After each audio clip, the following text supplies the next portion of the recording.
Hi అండి అందరికీ. అందరూ ఎలా ఉన్నారు? మేమైతే చాలా బాగున్నానండి. నేనైతే వెంకటేశ్వర స్వామి టెంపుల్‌కైతే వచ్చానండి. ఈ వెంకటేశ్వర స్వామి టెంపుల్ అడ్రస్ వచ్చేసి మచిలీపట్నానికి దగ్గరలోనండి. మన కృష్ణా జిల్లా నడుమూలు గ్రామంలో చాలా అంటే చాలా లోపలికైతే ఉందండి ఈ టెంపుల్. ఈ టెంపుల్ కట్టి కూడా 10 ఇయర్స్ అవుతుందంట. కానీ రీసెంట్‌గా 1 ఇయర్ కిందటైతే ఈ టెంపుల్‌ని రీమోడల్ చేశారు. నీట్‌గా పెయింటింగ్స్ అనేవి వేసి మీకు వ్యూ అయితే చూపిస్తాను, చూసేసేయండి. చుట్టూ అయితే ఇట్లా కాలువ అయితే ఉంటుందండి. ఈ కాలువలో వాళ్ళ ప్లాన్ వచ్చేసి మొత్తం తామర పూలన్నీ అన్నీ వేసేసేయాలంట. మొత్తం చుట్టూ తామర పూలు ఉండాలని వాళ్ళు అనుకున్నారంట. అది కూడా బయట వాచ్మెన్స్ అడిగితే చెప్పారు. ఇది కొత్తగా కన్స్ట్రక్షన్స్ చేస్తున్నారు, మళ్ళీ రీమోడల్ చేస్తున్నారు. సో అందుకని చాలా అంటే చాలా వచ్చినాయి తామర పూలు. సో ఇంకా రావాలి అని చెప్పి ఇంకా వాటర్లో దిగి వాళ్ళైతే కన్స్ట్రక్షన్స్ చేస్తున్నారు. ఇది వచ్చేసి టెంపుల్ అండి. ఇది వచ్చేసి ఫ్రంట్ వైపు టెంపుల్ వ్యూ అయితే చాలా బాగుందండి. టెంపుల్ వచ్చేసి చాలా పెద్దది. ఇక్కడైతే కాళ్ళు కడుక్కోవటానికండి, మనం ఎక్కడైనా కాళ్ళు కడుక్కోవడానికి ట్యాప్ తిప్పి కడుక్కుంటాం కదా, ఇక్కడ జలపాతం లాగా ఉందండి. చిన్నగా అట్లా సెట్ చేశారు. చాలా అంటే చాలా బాగుందండి. అదిగోండి అక్కడ నుంచి వాటర్ వస్తాయి. మనం ఇంకా దాంట్లోకి దిగి నదిలోకి దిగినట్టు దిగి కాళ్ళు కడుక్కోవాలి. ఇంకా దీని ఎదురుగానే కొబ్బరికాయ కొట్టడానికండి ఇట్లా శంఖాలు ఉన్నాయి.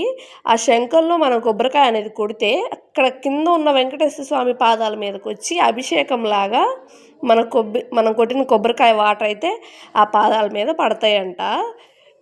ఇట్లా చుట్టూరు కూడా అట్లా టెంపుల్స్ లాగా చిన్న చిన్న గోపురాల్లాగా మధ్యలో వెంకటేశ్వర స్వామి చుట్టూ అట్లా గోపురాల్లాగా పెట్టారు. ఇదొకటి, ఇందాకలో ఒకటి చూపించా కదా అదొకటి, ఇట్లా ఒకటి, ఇట్లా నరసింహస్వామి పెయింట్ వేశారండి గోడ మీద. ఈ చెక్కి నీట్గా పెయింట్ వేశారండి. కలర్ కూడా ఈ షేడ్ కూడా ఎంత బాగుందంటేనండి అంత బాగుంది. చూసారు కదా ఇట్లా కృష్ణుడు కనిపిస్తున్నాడా, అట్లా నీట్గా చెక్కేసి పెయింటింగ్ అనేది వేశారు. ఈ టెంపుల్ కట్టి కూడా 10 ఇయర్స్కి లోపేనంట. 10 ఇయర్స్ కంటే ఎక్కువే అవ్వచ్చు కానీ తక్కువ అవ్వదు అన్నారు ఇక్కడ ఉన్న వాళ్ళైతే. టెంపుల్ అయితే చాలా అంటే చాలా బాగుందండి. గుడిలోకి అడుగు పెట్టగానే చాలా పీస్ఫుల్గా ఓం ఓం అని మనకి అలా స్లో కూడా వినిపిస్తుంది.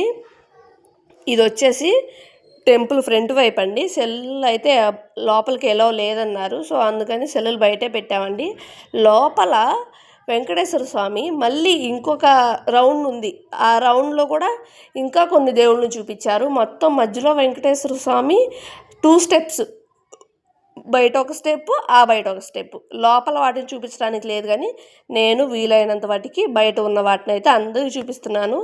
నాకు తెలిసి 99% మందికి ఎవ్వరికి తెలియదు అనుకుంటున్నాను ఈ టెంపుల్. నాకు కూడా రీసెంట్గానే తెలిసింది.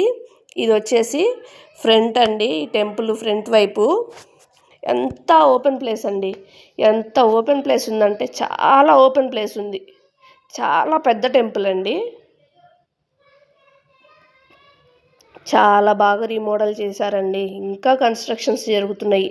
లోపల ఉన్న వెంకటేశ్వర స్వామిని చూడటానికైతే కళ్ళు సరిపోవట్లేదు, 2 కళ్ళు సరిపోవట్లేదండి. వెంకటేశ్వర స్వామి ఒక్కళ్ళే కాదండి, ఇంకా ఉన్నారు. ఒక 6 to 7, 7 మంది 8 మంది దేవుళ్ళు దాకా ఉండుంటారు లోపల. టెంపుల్ వ్యూ అయితే చాలా అంటే చాలా బాగుంది. చాలా అంటే చాలా పెద్ద టెంపుల్ అండి. పెయింటింగ్ కూడా ఎంత బాగా వేశారోనండి, ఆ కలర్ గ్రే కలరు.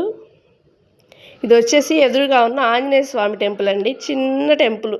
ఈ వెంకటేశ్వర స్వామి గుడి ఫ్రంటే ఉంది. బారుకు నడుచుకుంటూ వెళ్ళిపోతే చిన్న ఆంజనేయ స్వామి టెంపుల్. ఆంజనేయ స్వామి కూడా ఎంత బాగున్నాడో, ఎంత కలగా ఉన్నాడోనండి లోపల. ఇదైతే ఒక్కసారైనా చూడాలండి ఈ టెంపుల్ని, ఒక్కసారైనా విజిట్ చేయాలి ఈ టెంపుల్ని అయితే. నేను నాకు వీలైనంత వాటికి వ్యూ అయితే మీకు చూపిస్తున్నానండి. చూశారు కదా ఎంత బాగుందో. ఇక్కడ చూడండి వాటరు అసలు ఎంత బాగా కట్టారంటే ఈ టెంపుల్ని, అసలు ఎంత బాగా రీమోడల్ చేశారు. నేనైతే రీసెంట్గానే చూశాను, ఒక 1 వీక్ అవుతుంది. చూసిన వెంటనే వెళ్ళాలి అనిపించింది. ఇక్కడ బస్సులు కూడా అవైలబుల్గా లేవండి. ఒక్క బస్సు విజయవాడ నుంచి ఉందంట. దాని టైమింగ్స్ కూడా కరెక్ట్ లేదు, ఎప్పుడు వస్తుందో ఎప్పుడు రాదో తెలియదు. కానీ మనం విజయవాడ బస్ బస్ స్టాండ్లో మచిలీపట్నానికి బస్ ఎక్కి నడుమూలు గ్రామంలో దిగాలి అంటే గనక మనల్ని దింపుతారు.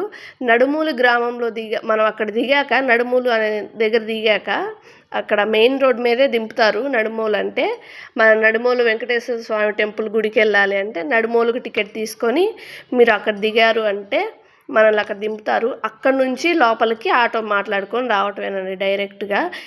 టెంపుల్ అయితే చాలా లోపలికి ఉంటుంది, కానీ ఎంత లోపలికున్నా కూడా ఈ వెంకటేశ్వర స్వామిని చూడటానికి మాత్రం తప్పకుండా రావాల్సిందే. ఎంత దూరం నుంచి అయినా రావాల్సిందే, అంత బాగుందండి టెంపుల్.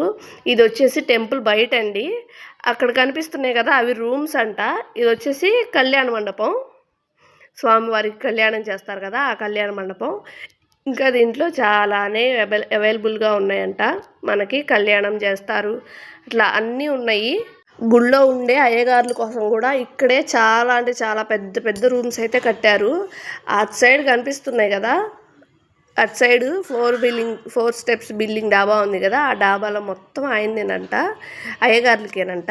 చూసారు కదా, ఈ టెంపుల్ పేరు వచ్చేసి శ్రీ భూతమేశ శ్రీ వెంకటేశ్వర స్వామి టెంపుల్ అంట. టెంపుల్ ఎదురుగానే ఇట్లా గోశాల కూడా ఉంది. మనకి ఇక్కడే బండి పార్కింగ్ అండ్ వాష్రూమ్స్ కూడా ఉంటాయి ఇక్కడే, జెంట్స్ అండ్ లేడీస్కి. అక్కడ నడుమూలలో దిగాక డోకి పర్రు వెంకటేశ్వర స్వామి టెంపుల్ కని చెప్పాలండి.